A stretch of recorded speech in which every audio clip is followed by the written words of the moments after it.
আমাদের অনেকেরই অভিযোগ আছে যে আমাদের মোবাইল ডাটা এমবি খুব দ্রুত শেষ হয়ে যায়। ফোনে এমন কিছু সেটিংস আছে যেই সেটিংসগুলো করলে আমাদের এমবি অনেক সেভ হবে। আপনারা এমবিগুলো সেভ করবেন। ফার্স্ট অফ অল যে কাজটা করবেন, আপনি প্রথমে যেতে হবে আমাদের ফোনের সেটিংয়ে। তো আমি সেটিংয়ে চলে যাচ্ছি।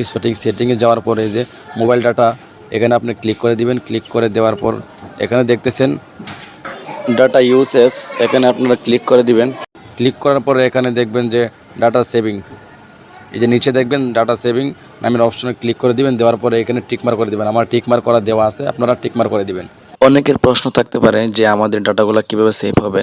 তো যে ডিসপ্লেতে দেখতেছেন যে যত অ্যাপসগুলো রয়েছে তাদের প্রয়োজন অনুযায়ী ডাটা নিতে থাকে। যদি আমরা এই সেটিংসটা অন করে দিই তাহলে আমাদের ডাটাগুলো সেভ হয়ে যাবে। তারপর আপনাদেরকে ফেসবুকে কিছু সেটিংস করে নিতে হবে। ফেসবুকে সেটিংস করে নেওয়ার জন্য আপনাকে ফেসবুকে যেতে হবে। ফেসবুকে যাওয়ার পরে আপনারা ফেসবুকের সেটিংসে চলে যাবেন।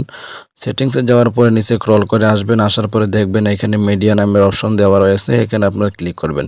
ক্লিক করার পরে এখানে দেখতেছেন যে ডাটা সেভার, এখানে আপনারা টিকমার্ক করে দিবেন। আমার এখানে টিকমার্ক করে দেওয়া আছে, তো আপনারা টিকমার্ক করে দিবেন। এরপরে দেখতেছেন নিচে নেভার অটো প্লে ভিডিও, এখানে আপনারা টিকমার্ক করে দিবেন। এখানে টিকমার্ক করে দিলে আপনার হবে কি যে আপনারা দেখতে পাচ্ছেন যে আগে আর যদি আপনারা ভিডিও দেখতেন তো আপনার ভিডিওগুলো অটোমেটিকলি প্লে হয়ে যেত।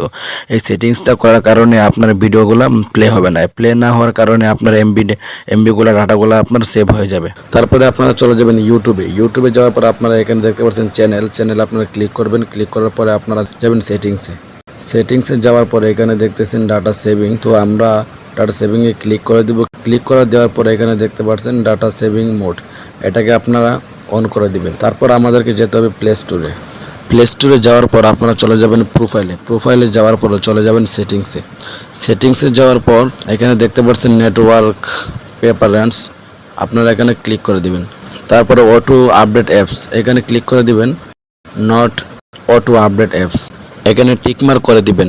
টিকমার্ক করে দেওয়ার পর আপনাদের কাজ শেষ। যদি ভিডিওটা ভালো লাগে থাকে অবশ্যই লাইক করে দিবেন আর চ্যানেলটাকে সাবস্ক্রাইব করে দিবেন।